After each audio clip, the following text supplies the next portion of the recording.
예, 기도하신 것처럼 제발들 건강하시기 바랍니다. 한국에 가 계신 변 목사님 네 분, 두 분 다 병원에서 참 어려움을 겪고 계신데 이를 위해서도 기도해 주시고요. 우리 장희성 선교사님 막내 오늘 퇴원했습니다. 근데 또 장희성 선교사님이 열이 안 떨어져 가지고 아주 좀 어렵습니다. 그래서 한 금요일 날 한번 찾아뵈려고 하는데 여러분 계속 기도해 주시고, 날씨가 갑자기 이렇게 확 추워지니까 오래간만에 또 이걸 찾아 입었어요. 참 힘들게. 이번이 딱 세 번째 입는 것 같은데 정말 날씨가 점점 여기에 익숙해지는 것 같은데, 미국 같으면 이 날씨면 막 수영장 문 열 날씨인데 왜 이렇게 돼버렸는지 참 모르겠네요. 여러분 제발 건강 제발 조심해 주시기 바랍니다. 우리 오늘 주시는 하나님의 말씀 함께 볼게요. 요한복음 4장 43절서부터 54절까지의 말씀입니다. 요한복음 4장 43절부터 54절까지인데 저와 여러분이 한 절씩 교독하시도록 하겠습니다. 제가 먼저 43절 읽겠습니다. 이틀이 지남에 예수께서 거기를 떠나 갈릴리로 가시며 층이 증언하시기를 선지자가 고향에서는 높임을 받지 못한다 하시고 갈릴리에 이르심에 갈릴리인들이 그를 영접하니 이는 자기들도 명절에 갔다가 예수께서 명절 중 예루살렘에서 하신 모든 일을 보았음이더라. 예수께서 다시 갈릴리 가나에 이르시니 전에 물로 포도주를 만드신 곳이라. 왕의 신하가 있어 그의 아들이 가버나움에서 병들었더니 그가 예수께서 유대로부터 갈릴리로 오셨다는 것을 듣고 가서 청하되 내려오셔서 내 아들의 병을 고쳐주소서 하니 그가 거의 죽게 되었음이라. 예수께서 이르시되 너희는 표적과 기사를 보지 못하면 도무지 믿지 아니하리라. 신하가 이르되 주여 내 아이가 죽기 전에 내려오소서. 예수께서 이르시되 가라 내 아들이 살아있다 하시니 그 사람이 예수께서 하신 말씀을 믿고 가더니 가는 길에 그 종들이 오다가 만나서 아이가 살아있다 하거늘 그 낫기 시작한 때를 물은즉 어제 7시에 열기가 떨어졌나이다 하는지라. 그의 아버지가 예수께서 내 아들이 살아있다 말씀하신 그때인 줄 알고 자기와 그 온 집안이 다 믿으니라. 이것은 예수께서 유대에서 갈릴리로 오신 후에 행하신 두 번째 표적이니라. 아멘. 오늘 말씀은 말씀하신 대로 이틀을 더 머물러 달라고 했던 사마리아 사람들에게 붙잡혀 사마리아 땅에서 복음을 전했던 전도 사역을 마치시고 예수님께서 가시고자 하셨던 원래 갈릴리의 목적지를 향하여 가신 내용입니다. 고향에서 선지자들을 영접하지 않는다는 속담이 무색하게 6월절 예루살렘에서 행하신 예수님의 기적이 소문이 나서 갈릴리인들이 예수님을 영접했다라고 말씀하고 있습니다. 첫 이적을 행하셨던 가나에 왕의 신하가 와서 자신의 아들을 고쳐달라고 함으로써 그의 아들을 고치신 두 번째 표적이 오늘 본문의 내용이 되게 됩니다. 오늘 말씀 속에서 우리가 깊이 새겨야 할 하나님의 가르침을 얻길 원합니다. 자, 먼저는 43절부터 45절까지 있었던 영접하는 갈릴리인들의 모습을 좀 생각해 보길 원합니다. 예수님이 자라신 곳이 이 갈릴리 나사렛이라는 동네입니다. 그리고 그 아버지인 요셉과 예수님이 목수였다는 사실을 갈릴리 사람들이면 어느 정도 다 알고 있을 것이고, 더 나아가 그의 형제와 자매들에 대해서도 너무 잘 알고 있는 상황이 갈릴리 사람들의 상황입니다. 그래서 예수님께서는 44절에서 선지자가 고향에서 높임을 받지 못한다고 말씀하시기까지 했는데 의외의 환영을 받습니다. 다시 말하면 속담이 깨져버린 겁니다. 사실 그렇습니다. 이게 자기가 자라난 고향에서 인정받는 게 참 어렵습니다. 선지자까지는 몰라도 나왔다 들어가서 그 인정받기가 쉽지 않습니다. 저도 제 모교인 영락교회에 가게 되면 갈 때마다 느끼는 게 이겁니다. 이제 저 60대 중반을 향해서 막 가잖아요. 그런데 아직도 어머니 친구분들이나 어르신들이 보면 제 엉덩이 툭툭 치시면서 아이고 우리 최 목사 그렇게 하고 여전히 지금도 그냥 그분들이 보시기에는 옛날에 장난꾸러기였던 그분들이 저의 유치원 그리고 주일학교 선생이셨기 때문에 목사가 되었어도 그 모습이 지워지지 않는 듯합니다. 오죽하면 저희 영락교회 출신 중에서 신학을 공부했던 선배가 한 분 있었는데 그분이 거기에서 전도사 생활을 하고 부목사까지 되셔서 중고등부, 고등부를 그때는 중고등부가 무지적이 없으니까 고등부를 맡았는데 저희들에게 신신당부하더라고요. 절대로 온누리교회는 다시 오지 말라고. 너희들은 절대로 온누리교회는 영락교회는 오지 말라고 막 우리에게 얘기하더라고요. 그래서 왜 그런가 했더니 아무리 열심히 하고 아무리 오래돼도 어이구 우리 새끼 많이 컸네 그 얘기를 계속 하신다는 겁니다. 이는 저에 대한 경험과 선입견으로 인한 평가가 내려져 있는 곳이기 때문에 예수님에게도 이 일은 따랐다라고 얘기하고 있습니다. 참 이게 위험하고 선입견이라는 것이 조심스럽습니다. 한 번은 제 제자애가 하나 음악회에서 지금 아주 유명한 성악가가 되신 우리 선배 성악가를 만났는데 그분이 그렇게 물어봤겠죠.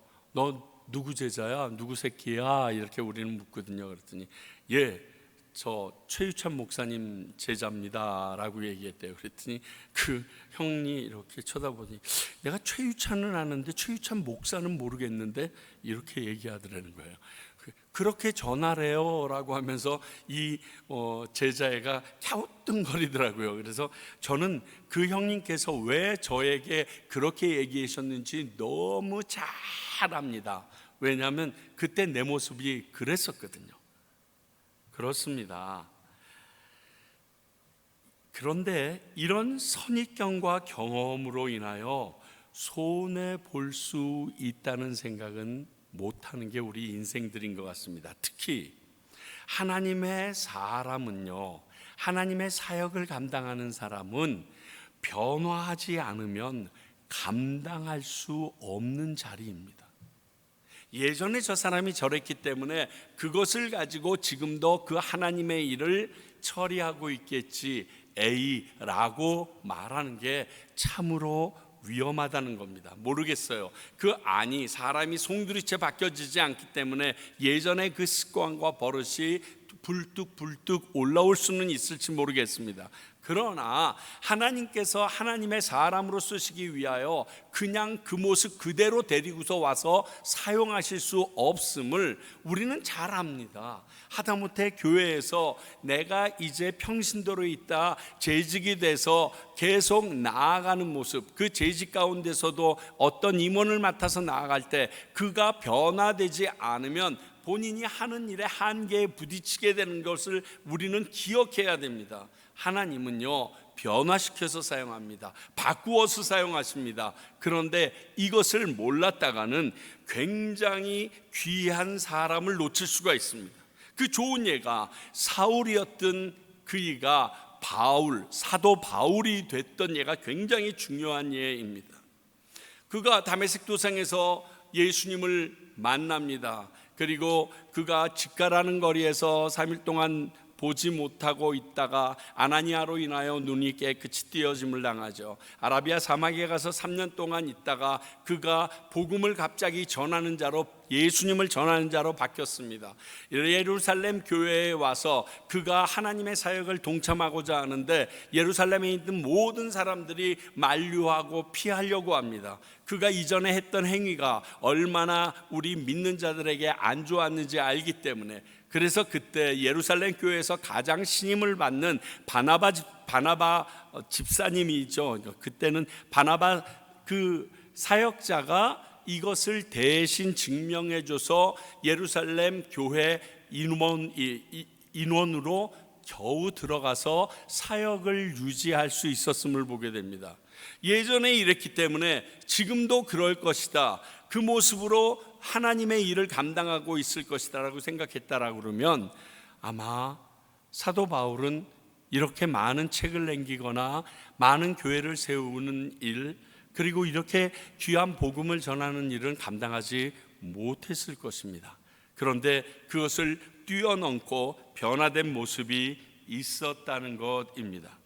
그러니까 좀 사람을 볼 때는 시간을 두고 살펴보신 후에 평가를 내리시기 바랍니다. 아니면 귀한 기회를 날려버릴 수도 있기 때문에 그렇습니다. 여하튼 오늘 45절은 갈릴리인들이 예수님을 반갑게 영접했다라고 말하고 있습니다. 그런데 거기에 덧붙여 쓰여 있는 게 예수님을 영접한 이유가 무엇인가가 정확하게 쓰여 있습니다. 예수님께서 명절, 즉 유월절 기간 동안 예루살렘에서 하신 모든 일을 그들이 보았기 때문이라고 그 이유를 명료하게 이야기합니다. 요한복음 2장 23절을 우리 함께 볼까요? 6월절에 예수께서 예루살렘에 계시니 많은 사람이 그의 행하시는 표적을 보고 그의 이름을 믿었으나, 이 뒤에 말이 전에 이 말씀을 가지고 제가 설교한 적이 있는데, 예수님은 이들에게 자신을 의탁하지 않았다. 왜? 그들이 기적을 보고 믿었기 때문에 내가 전한 말씀이나 그리고 하나님의 예언을 믿은 게 아니라 그저 내가 베풀었던 그 기적을 믿은 거기 때문에 의탁하지 않았다라고 얘기한 적이 있습니다. 왜냐하면 그런 믿음은 자기에게 유익이 없어짐과 동시에 없어져 버리는 믿음이기 때문에, 찾아볼 수가 없는, 예수님 근처로도 오지 않게 되는 그러한 믿음이기 때문에 그렇습니다. 정확히 말하면 이것을 예수님은 자신을 향한 믿음이라고조차 여기시지 않으셨다는 것입니다. 그렇다면 예수님이 말씀하시는 바른 믿음이 무엇일 것인가? 우리가 야고보서를 보면서도, 그리고 계속 요즘의 말씀을 통해서도 우리에게 이 믿음에 대해서 계속 다시금 이야기하시고 내 믿음을 돌아보게 하시는데, 예수님이 말씀하셨던 이 바른 믿음은 한마디로 구원에 이르게 되는 믿음을 말합니다. 이것에 대해서 제자 도마에게 요한복음 20장 29절에서 이렇게 말합니다. 예수께서 이르시되 너는 나를 본고로 믿느냐? 보지 못하고 믿는 자들은 복되도다 하시니라. 그러니까 예수님께서 원하시는 것은 어떠한 상황을 확인하고 보았기 때문에 믿는 것, 그건 믿음이 아니라 확인이라는 겁니다. 예수님께서 보지도 않았는데 사람들이 그렇게 이야기했지만 예수님께서 이전부터 하셨던 말씀이 기억나서 믿게 되는 것, 이게 예수님이 원하시는 믿음의 모습이라는 것입니다. 사도 바울도 히브리서 11장에서 믿음장에서 믿음에 대해서 이렇게 정의해야 합니다. 히브리서 11장 1절, 믿음은 바라는 것들의 실상이요 보이지 않는 것들의 증거니, 네가 그 일이 되어졌음으로 인하여 보고 믿는 것, 그것을 믿음이라고 얘기하지 않는 겁니다. 보이지 않는 것들의 증거로 네가 가지고 있는 것이 믿음이라고 얘기합니다. 그래서 고린도 교인들에게는 고린도후서 5장 7절에서 이렇게 말하죠. 이는 우리가 믿음을 행하고 보는 것으로 행하지 아니함이로라. 내가 믿음을 행하는데 그것이 보이기 때문에가 아니라 내가 들은 말씀으로, 하나님의 말씀으로, 예수 그리스도의 명령으로, 그것으로서 내가 행한다. 그게 믿음이다라고 얘기하고 있습니다. 그래서 예수님은요, 산상수훈에서 많은 권능을 보여주는 것들로 천국에 들어가는 믿음을 준 게 아니라는 의미를 가지고 마태복음 7장 22절 23절에서 이렇게 말씀하십니다. 그날에 많은 사람이 나더러 이르되 주여 주여 우리가 주의 이름으로 선지자 노릇하며 주의 이름으로 귀신을 쫓아내며 주의 이름으로 많은 권능을 행하지 아니하였나이까 하리니 그때 내가 그들에게 밝히 말하되 내가 너희를 도무지 알지 못하니 불법을 행하는 자들아 내게서 떠나가라 하리라. 여러분, 지금 시대에 여기에 나와 있는 하나님의 말씀에 대한 선지자 노릇, 그리고 귀신을 쫓아내고요, 그리고 많은 권능을 행해서 병든 자들을 일으켜내고 말씀으로 그들이 회개하고 자복하고 나가는 일이 있으면 아마 그 교회는 어마무시하게 크고 곧 대형 교회가 될 것입니다. 그럼에도 불구하고 예수님께서는 이렇게 능력을 베풀어서 하나님 앞에 끌고 온 사람이 있는 자들에게조차도 불법을 행하는 자들이라고, 그것이 중요하고 그것으로 인하여 너희들에게 믿음을 얻게 된 게 아니라는 의미로 얘기합니다. 왜? 믿음을 얻었으면 지금 이게 그날이거든요. 심판날입니다. 심판날에 들어갈 수 있어야죠. 그래야 구원을 얻은 믿음이거든요. 그런데 너희들이 베풀어 주신 그 기적으로, 너희들이 베푼 기적을 가지고서는 너도 그리고 그들도 하늘나라의 믿음의 자리, 그 구원의 자리에 가기가 어렵다라고 지금 얘기하고 계시는 것이 예수님이 말씀하시는 이 믿음에 대한 정체성입니다. 이런 예수님의 마음을 바로 알아야 뒤에 왕의 신하가 자신의 아들을 위해서 가버나움에 좀 가서 낫게 해달라고 얘기할 때 예수님께서 야, 너희는 표적과 기사를 보지 못하면 도무지 믿지 않는구나 라고 이렇게 좀 다소 무례한 말을 하셨던 이유나, 이 왕의 신하가 얼마나 귀한 믿음을 소유했는 사람이었는지를 알 수가 없습니다. 이 부분을 정확하게, 예수님이 원하시는 믿음이 무엇인지 정확하게 알지 못하면 이 뒤에 이 왕의 신하와의 대화 가운데 우리에게 굉장히 스트러글, 막 혼동되는 일들이 많이 생길 수밖에 없기 때문에 그렇습니다. 오늘 그 얘기를 하십니다. 예수님은 진짜 믿음이 기적을 본 거로 믿는 것이 진짜 믿음 같니? 그걸로 시작은 될 수가 있어. 그렇게 나를 믿고 따라오기는 시작할 수 있어. 그런데 어저께 보여줬던 기적 오늘도 보여달라고 그러고, 오늘 보여줬던 기적이 내일 보여지지 않으면 떠나가는 것, 그것은 믿음이라고 얘기할 수 없어. 보고 안 거지 그게 왜 믿음이야? 그 말씀이에요. 그래서 갈릴리 사람들이 예수님을 영접했음에도 불구하고 그들에 대하여 너희들이 나를 믿는 이유는 내가 예루살렘에서 유월절에 행했던 기적을 보고 알아서 나를 믿는 거지 진짜 흔들리지 않는 믿음은 아니라고 예수님은 정해 놓으신 것입니다. 자, 그러면 두 번째 기적인 아들의 병의 고침을 구하는 왕의 신하의 모습이 오늘 나옵니다. 이 신하가 누구인지 이건 그렇게 중요하지 않습니다. 다만 그 신하의 행동을 중심으로 살피고 묵상하는 게 되게 중요합니다. 이렇게 설교를 준비하기 위하여 주석들을 읽고 여러 가지 참고 문헌들을 보게 되면 이 신하가 나중에 누구였을 것이다, 안디옥 교회 만화인 젖동생 누구 막 별의별 소리가 있는데 그것은 오늘 말하고자 하는 핵심이 아닙니다. 자, 하나 확실한 건요, 이 왕의 신하 역시 기적의 소문을 듣고 왔다라는 사실은 어쩔 수가 없습니다. 예수님께서 예루살렘에서 행하신 이 표적에 대하여 사람들이 와서 이야기합니다. 야, 예루살렘에 갔더니 갈릴리 나사렛 출신의 예수라는 목수가 엄청난 기적을 행해서 지금 예루살렘 완전 발칵 뒤집혀졌잖아. 이 말 들은 겁니다.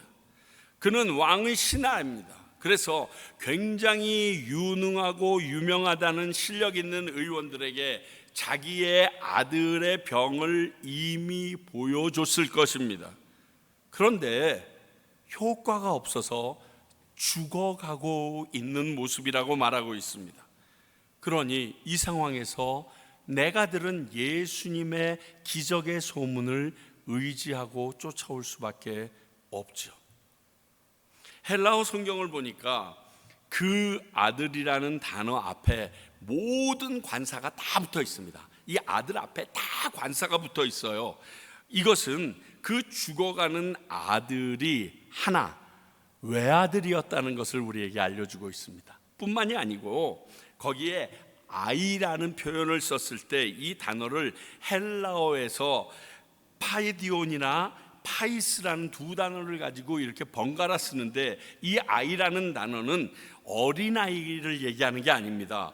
어느 정도 자랄 만큼 자란 아이를 얘기하는 것입니다. 그러니까 이미 어느 정도 다 자란 외아들이 여러 유명한 의원의 치료에도 안 한 것 없이 지금 죽어가고 있는 겁니다. 자, 그때 그 아버지의 마음은 어떻겠습니까? 진짜 지푸라기라도 짚는 어떠한 소원을 듣든지. 예전에 그 이발사 누구누구라는 그 영화를 보면서 정말 웃겼던 것이, 아들이 그 대공분실에 들어가서 매를 하주 맞아서 정신이 이상이 왔습니다. 그랬더니 누구를 찾아가 봤더니 그 대통령의 눈을 어떻게든 먹게 되면 낫는다고 그러니까, 마침 그때 박정희 대통령이 돌아가셔서 앞에 초상화가 있는데 초상화 위에 올라가서 그 눈 그려놓은 눈에서 그 눈알을 그린 거를 이렇게 긁어다가 그 아들에게 먹이는 그 아버지의 모습을 봤습니다. 제가 그걸 보면서 공감이 되더라고요. 야, 이제 더 이상 방법이 없는 거예요. 그러니까 이렇게 하면 된다라고 하니까 목숨을 걸고, 그날 붙잡히면 그 당시는 죽음이에요. 그런데도 그것을 가지고서 아들에게 먹여보려고 하는 그 모습을 보면서 이 아버지, 태어나자마자 금방도 아니고 어느 정도 자라서, 그리고 하나밖에 없는 이 외아들이 이러한 모습으로 죽어가는 것을 도저히 볼 수가 없는 겁니다. 그래서 공생애가 채 1년도 되지 않았지만 이 예수님에 대한 소문을 듣고 귀가 번쩍 뜨인 거죠. 여러분, 가버나움에서 이 갈릴리 가나까지는 적게 잡아도 약 25마일 정도의 거리가 됩니다. 당시 교통으로 봐서도 아무리 빨리 간다고 해도 7시간에서 8시간 정도는 걷거나 나귀를 타고 가야 되는 그러한 입장입니다. 왕의 신하라고 아마 그 당시에 그 멋진 마차를 타고 갈 것 같지는 않고요, 그 비스름한 거로 갔었어도 최소한 5시간 이상이 소요되는 그렇게 가까운 거리는 아니라고 합니다. 그런데 그곳을 온 것입니다.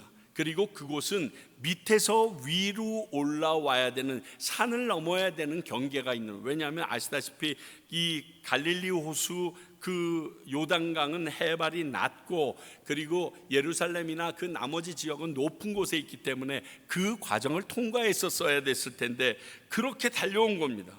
그런 아버지에게 예수님이 이렇게 말합니다. 너희는 표적과 기사를 보지 못하면 도무지 믿지 아니하는구나. 이 아버지 마음이 어땠을까요? 아니, 우리 애가 죽어가니까 고쳐달라고 얘기했는데 뜬금없이 표적과 기사 얘기하면서 문매를 맞은 듯한 느낌이 듭니다. 그런데 그 다음 절을 보게 되면 그 아버지가 이렇게 말합니다. 나 상관없어. 주여, 내 아이가 죽기 전에 내려오소서. 지금 빨리 가버나움 가자는 겁니다. 내 아이가 죽게 됐으니까 당신이 무슨 말을 해도 난 상관이 없습니다. 빨리 갑시다라고 매달립니다. 이 상황에 매달릴 수밖에 없어요. 이게 끝이에요. 예수님이 나 몰라라 하시게 되면 내 아들은 죽습니다. 그 길밖에 없어요. 무슨 짓이라도 할 거예요. 이 모습은요, 마태복음 15장에 나와 있는 가나안 여인, 그리고 누가복음에서는 수로보니게 여인이라고 그러죠. 수로보니게, 가나안의 수로보니게 지역에서 아마 태어났던 여인 같은데, 이 여인이 귀신에 들린 자기의 딸을 고쳐달라고 예수님께 왔던 내용과 흡사 비슷한 평행선을 그립니다. 이 가나안 여인이 예수님에게 나와서 소리 지르죠. 내 귀신 들러 난리 난 딸 좀 고쳐주세요. 그러니까 옆에 제자들이 뭐 좀 말리든지 해달라고 얘기했더니 예수님이 첫 번째 뭐라고 그럽니까? 나는 유대인들을 위해서 왔어. 이방인들을 위해서 온 거 아니야. 그래서 난 유대인들을 위해서 왔으니까 안 돼. 그랬더니 제발 고쳐달라고 계속 얘기합니다. 그랬더니 두 번째 예수님이 뭐라고 얘기하냐면, 야, 내가 이 좋은 거를 걔한테 줄 것 같니? 너 걔 같은 존재야. 근데 이 여인이 뭐라고 얘기합니까? 맞습니다. 나 걔입니다. 걔 같은 존재인데 걔도 주인상에서 떨어지는 부스러기로 먹고 삽니다. 제발 그 부스러기라도 주세요. 이렇게 얘기하자 예수님께서 그 여자를 향하여 이렇게 말합니다. 네 믿음이 크도다. 네 소원대로 되리라. 그리고 그 시로 귀신이 쫓겨나고 그 딸이 온전함을 얻습니다. 오늘 이 왕의 신하도 다른 대안이 없었던 절박한 상황이기에 그런 비난에도 예수님만이 오직 길이라고 믿고 매달리는 모습이라고 우리가 볼 수 있습니다. 그런데 그렇게 말씀하시는 예수님께서 그래도 그의 바지가랑이를 붙잡는 모습을 보시면서 50절에 이렇게 말씀하십니다. 가라, 내 아들이 살아있다라고 얘기합니다. 근데 진짜 놀라운 거는 이 말을 들은 왕의 신하의 행동이에요. 아들을 고치러 예수님이 가신 것도 아닙니다. 내가 같이 갈게 뭐 이런 얘기한 것도 아니에요. 그리고 아들이 낳았다고 핸드폰으로 연락 오거나 뭐 누가 달려와서 알려준 것도 아닙니다. 그냥 예수님께서 됐어, 가, 이제 네 아들 살았어 라고 얘기했던 그 말만 딱 듣고 그 사람이 예수께서 하신 말씀을 믿고 가더니 이렇게 써 있어요. 여러분, 여기 놀라운 반전이 있습니다. 보는 믿음, 기적의 보는 믿음에서 듣는 믿음으로 바뀌어진 이 왕의 신하의 믿음을 봅니다. 나는 같이 가서 내 눈앞에서 기적을 베풀어 내 아들을 고쳐주길 원했는데 예수님께서 말씀만으로 가라, 다 고쳤다라고 얘기하니까 그 듣는 말씀을 믿는 믿음으로 변화되어집니다. 업그레이드 되어지는 모습을 볼 수 있습니다. 자, 이게 믿음이 아니라 포기하고 돌아간 거라고 얘기하는 사람들도 종종 있던데 52절을 보게 되면 그가 오던 종을 만납니다. 가버나움에서 주인에게 오던 종을 만납니다. 그런데 그 종이 이제 당신의 아들이 나았습니다, 살았습니다 라고 얘기하니까 열이 언제부터 떨어졌느냐 물어봤더니 어제 7시라고 쓰여 있어요. 어제 7시요. 이게 뭘 얘기하냐면 지금 목숨이 다급해서, 외아들의 목숨이 너무 다급해서 가나까지, 가버나움에서 단숨에 달려왔던 이 왕의 신하가 예수님께서 이제 가라라고 얘기를 하는 말씀을 듣고 그래도 가면 대여섯 시간, 빠르면 늦으면 9시간 안에 갈 수 있는 그 거리를 단숨에 간 게 아니라 가나에서 하루 자고 갔어요. 하루 거기서 셉니다. 그리고 그 다음날 가다가 종과 만납니다. 여러분, 이걸 어떻게 생각하세요? 저는 아무리 생각하려고 해도 저 같으면 낫다 그러니까 막 뛰어가 볼 것 같아요. 그런데 진짜 나은 걸 알면 마음에 여유가 생기지 않겠어요? 그렇게밖에 해석이 안 돼요. 왜? 마지막에 엔딩이 그러니까. 결국 그 외아들 낳았잖아요. 그게 확인되어졌잖아요.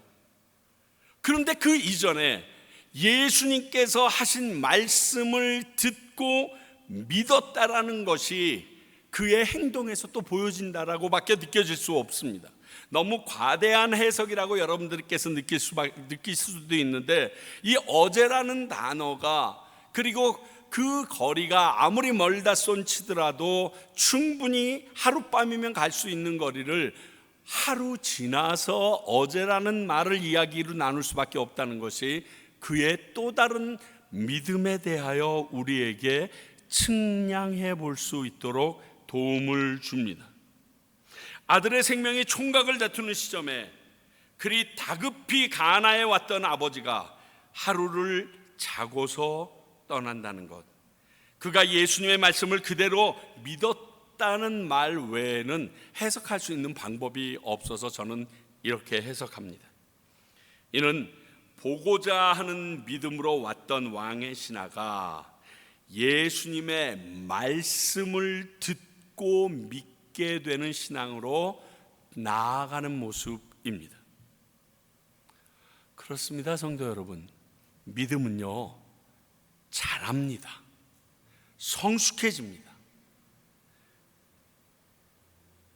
그런데 그러한 믿음은요, 자란다는 것과 동시에 쪼그라들 수도 있다라는 의미가 있습니다. 내지는 그저 고만고만하게 계속 유지되고 있을 수도 있다라는 의미도 됩니다. 믿음은 그저 우리가 알고 있는 돌덩어리가 아니라 안에서 역동하는 성령의 능력인데, 그 성령의 능력이 내 안에서 나를 자라게도 할 수 있고, 퇴보하게, 나의 그 모습이 사라짐으로써 그 믿음이 줄어들 수도 있고, 그저 그 수준에서만 머물 수도 있다라는 사실을 알려줍니다. 그래서 성경은 우리에게 우리의 믿음이 장성한 분량에 이르어야 된다라고 말합니다. 에베소서 4장 13절, 우리가 다 하나님의 아들 믿는 것과 아는 일에 하나가 되어 온전한 사람을 이루어 그리스도의 장성한 분량이 충만한 데까지 이르리니, 그러니까요, 그저 우리가 갖고 있는 믿는 것, 하나님을 아는 것이요, 여기에서 끝이 아니라 계속 자라나야 된다라고, 장성한 분량까지 자라나야 된다라고 말합니다. 만약 우리의 믿음이 자라지 못한 어린아이와 같은 상태라면 에베소서 4장 14절은 이렇게 말합니다. 이는 우리가 이제부터 어린아이가 되지 아니하여 사람의 속임수와 간사한 유혹에 빠져 온갖 교훈의 풍조에 밀려 요동하지 않게 하려 함이라. 이 말을 뒤집으면요, 우리가 장성하지 않고 어린아이의 믿음을 가지고 있다 그러면 사람들이 속이는 간사한 유혹에 빠져버린다는 겁니다. 그리고 세상의 온갖 풍조와 교훈, 거기에 밀려서 하나님의 말씀인지 아닌지 모르고 정말 진리를 찾지 못해서 좌충우돌하는 모습이 될 수밖에 없다고. 이게 어린아이가 가지고 있는 믿음의 모습이라고 분명히 말하고 있습니다.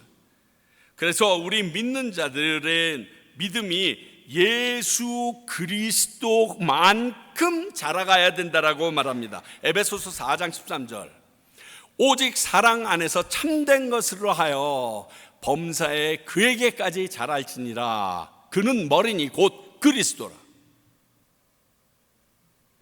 우리가 믿음이 자라나면 예수님의 믿음까지 자라날 수 있도록 주님께서 이끌어 주신다는 거예요. 그게 장성한 분량의 우리의 믿음입니다. 어린아이에서 머물러 있으면 계속 마음의 갈등과 어려움으로 맨날 쓰러지고 의심하고 살아갈 수밖에 없는데, 예수 그리스도의 그 분량만큼 장성하게 되면 내 목숨을 내어주더라도 하나님의 뜻을 이루기 위하여 모든 것을 포기할 수 있을 정도로 그 믿음이 우리에게 오게 된다라고 말하고 있습니다. 오늘 이 왕의 신하의 믿음이 그런 과정으로 자라고 있음을 우리에게 보여줍니다. 우리의 믿음도 이런 모습으로 자라나야 합니다. 성장해야만 합니다. 53절에 이런 믿음으로 자라났던 결론이 뭐냐면 온 집안이 구원을 받습니다. 온 집안이 다 믿습니다.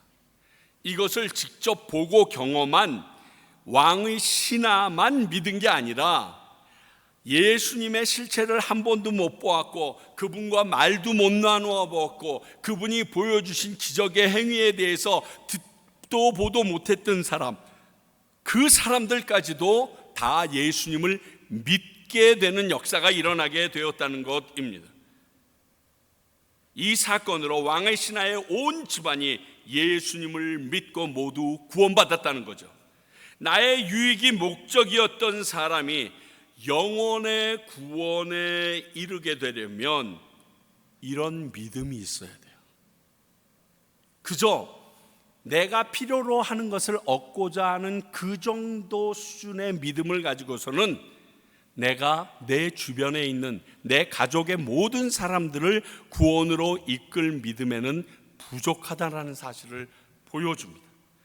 사도행전 16장 31절 너무 잘 아시는 말씀이죠. 이르되 주 예수를 믿으라 그리하면 너와 내 집이 구원을 받으리라 하고, 자, 첫 번째 빌립보 마게도냐로 갔습니다. 빌립보에 가서 여러 가지 일을 하다가 억울하게 감옥에 갇혔습니다. 그런데 그 감옥에서도 매를 당한 다음에 그가 바울과 실라가 찬양을 하니까 천사가 그 모든 옥토를 흔들어서 열어놨죠. 그 모습을 보고서 깜빡 졸다가 깼던 간수가 자결하려고 합니다. 멈춰라 라고 얘기하고 막 그에게 우리가 여기 그대로 있으니까 아무도 나가지 않았으니까 너 목숨을 그렇게 하지 말라 라고 얘기했더니 이 간수가 이렇게 말합니다.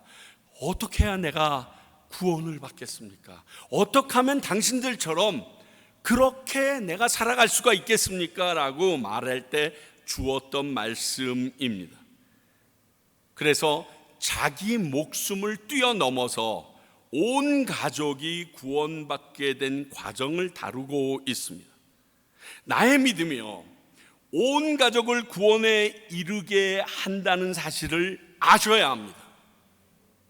그래서 내가 믿고 나 혼자만 믿는 것 같은 여러분들의 그 안타까운 현실을 절대로 절망하면 안 됩니다. 왜? 하나님께서 당신을 부르신 이유가 당신의 온 집안을 부르시기 위하여 선택했던 여러분이 있기 때문에 그렇습니다. 아직까지 그 일이 안 이루어졌다고요? 걱정하지 마십시오. 하나님의 말씀은 반드시 이루어집니다. 하나님께서는 그 일을 하려고 당신을 부르신 것입니다. 이것이 당신을 먼저 부르신 하나님의 뜻이고 계획입니다.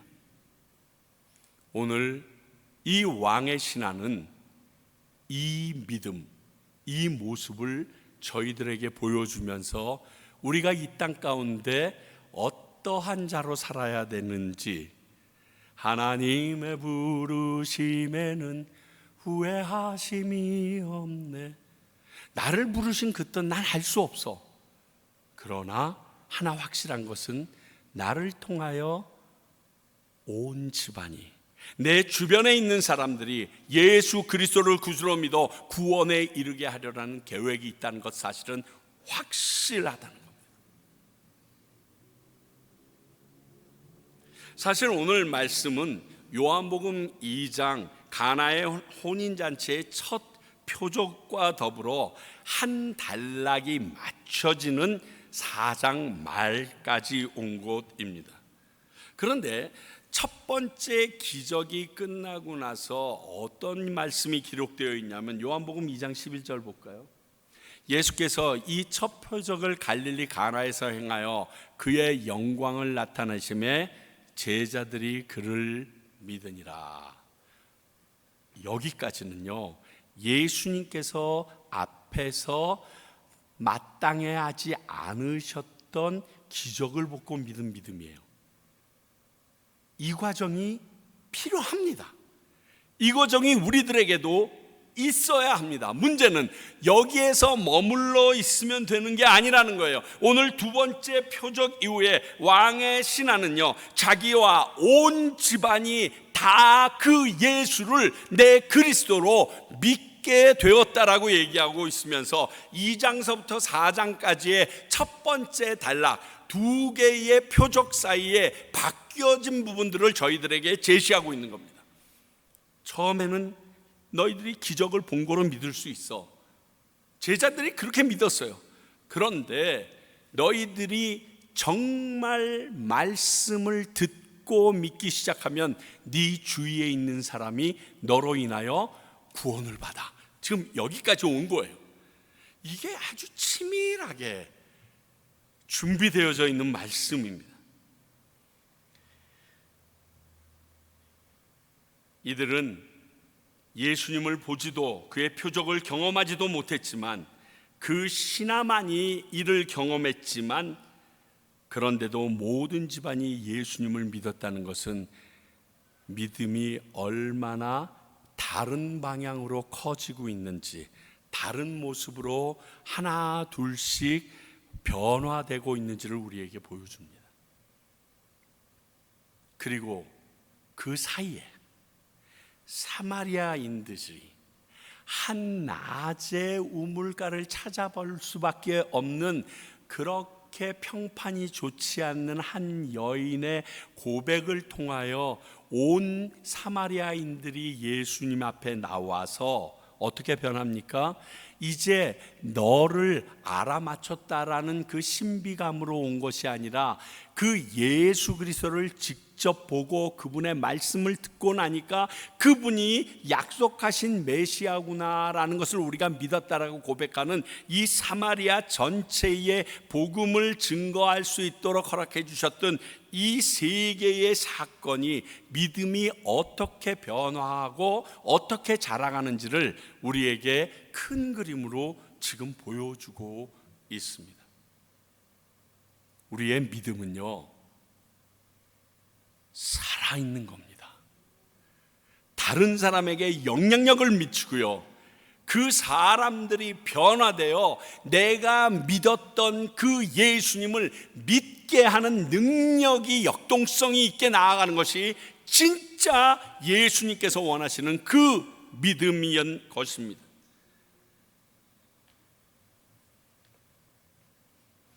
이것이 우리가 지금 여러 수준의 믿음으로 믿는 예수님이지만, 이 예수님을 믿게 하신 우리들의 소명이기도 합니다.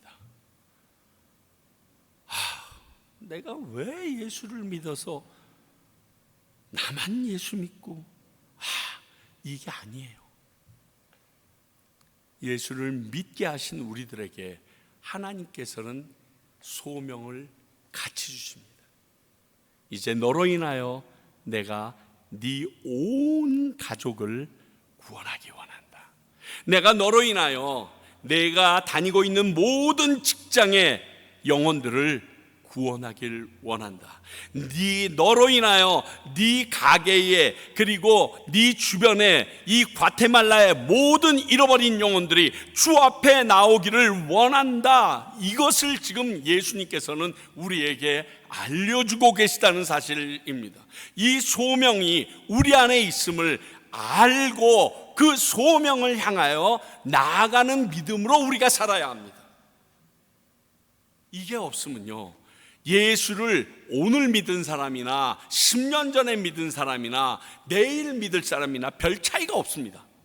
근데 이 소명이 하나님께서 나로 예수를 믿게 해주셨던 그 놀라운 뜻과 계획이 어디까지 미쳐 있는지를 깨닫고 나가는 사람은요, 삶이 달라질 수밖에 없습니다. 그리고 그 믿음은 끊임없이 성장할 수밖에 없습니다. 장성한 믿음에 나가기 위하여 그는 성경을 매일같이 읽게 됐고 매일같이 기도하게 될 것이며, 그걸 연구하면서 어떻게 이 말씀을 전할 수 있을까, 그렇게 연구하고 나갈 수밖에 없게 될 것입니다. 왜? 나를 부르신 이유가 거기에 있기 때문에. 우리 평강교회를 과테말라에 세우신 이유가 여러분들을 이곳 수요 예배까지 부르셔서 이 말씀을 듣게 하신 이유가 거기에 있음을 믿으셔야 합니다. 부족한 종을 이 과테말라 땅까지 보내셔서 평강교회에서 여러분들에게 말씀을 전하게 하고 말씀을 가르치게 했던 이유도 거기에 있음을 믿기에 제가 아직 이 자리에 서 있습니다. 만약 그게 끝났다면 하나님 데려가시든지 하겠죠. 그렇지 않겠어요? 사랑하는 성도 여러분, 오늘 이 왕의 신하는 본인도 알지 못하는 순간에 보고자 하는 믿음에서 듣기만 하여도 믿는 도마보다도 훨씬 앞선 믿음을 소유하게 됐습니다.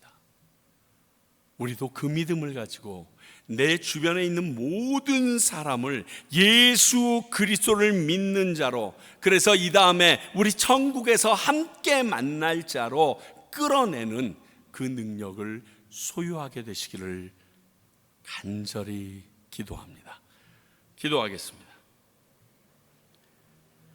하나님 아버지,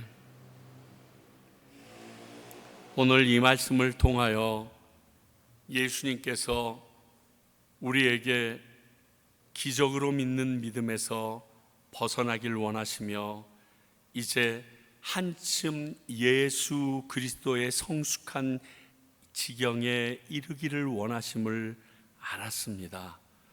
저희들의 능력과 저희들의 열심으로 되는 것이 아닌 것을 압니다. 그러나 주님, 내 주변에 잃어버린 영혼들을 구원하기 위하여 내게 그 성숙한 믿음이 필요하오니 우리에게 허락하여 주시옵소서. 그 믿음을 가지고 담대함으로 그들 앞에 예수님을 증거하는 삶을 살아낼 수 있도록 도와주시옵소서. 그리하여 내 주변에 있는 모든 사람들을 주님 앞으로 인도했습니다 하는 그러한 기쁨의 예배를 주님 앞에 올려드리는 저희들 되게 하여 주시옵소서.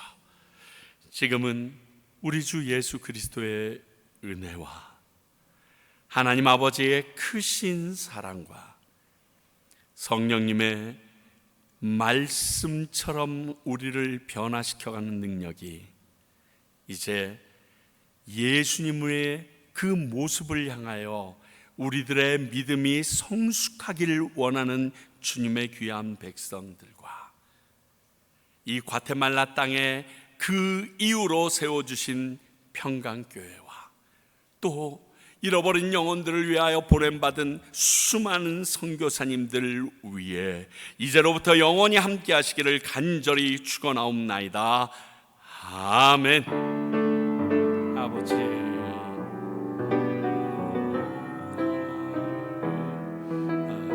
그렇습니다.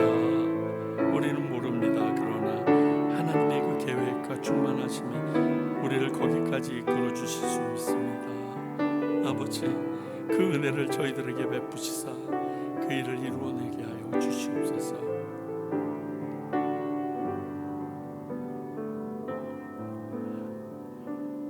아멘.